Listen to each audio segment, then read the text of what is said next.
कोलकाता में अर्पिता मुखर्जी के फ्लैट पर ईडी की रेड पर बड़ी खबर सामने आई है। अर्पिता मुखर्जी के घर नोटों की गिनती खत्म हो गई है। अर्पिता के बेलघरिया के फ्लैट में 29 करोड़ कैश और 5 किलो सोना और बरामद हुआ है। कैश क्वीन अर्पिता मुखर्जी की काली कमाई का खजाना जिसने भी देखा उसकी आंखें फटी रह गई। ईडी के अधिकारी 2000 और 500 के नोटों के बंडल करीब 20 ट्रंक में भरकर लेकर निकले हैं। इसके अलावा अब तक करीब 3.25 करोड़ की ज्वेलरी और गोल्ड बार भी बरामद किया गया है और दोनों फ्लैट से अब तक करीब 51 करोड़ रुपए नगद भी बरामद किया जा चुका है। गुलाबी नोटों का भंडार इतना बड़ा था कि नोटों को गिनने के लिए कई मशीनों को मंगाना पड़ा, साथ ही नोट भरने के लिए कई बक्से मंगाए। अर्पिता के फ्लैट पर बक्से से भरा एक ट्रक पहुंचा और एक एक कर फ्लैट के अंदर बक्से ले जाए गए।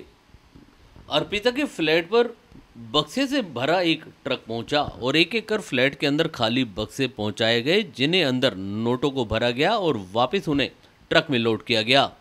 आलम यह था कि नोट गिनते गिनते मशीनों का भी दम फूलने लगा और मजबूरन कई मशीनें मंगानी पड़ी ताकि इन नोटों के भंडार का सही आंकड़ा पता लगाया जा सके।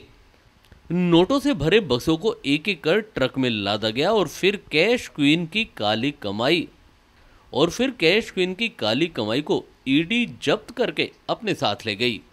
लेकिन बेघरिया स्थित अर्पिता के इस ठिकाने पर छापेमारी करना ईडी के लिए काफ़ी चुनौतीपूर्ण रहा, क्योंकि फ्लैट बंद था और चाबी का कोई अता पता नहीं था। इसके बाद ईडी ने दरवाजे का लॉक तोड़ने का फैसला किया और फिर एक्सपर्ट को बुलाया और फिर नतीजा आपके सामने है।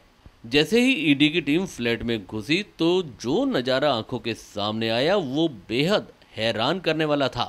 अर्पिता के इस ठिकाने पर भी गुलाबी नोटों का अंबार मिला। इससे पहले 22 जुलाई को भी ईडी ने अर्पिता के ठिकानों पर छापेमारी कर 21.9 करोड़ रुपए बरामद किए थे।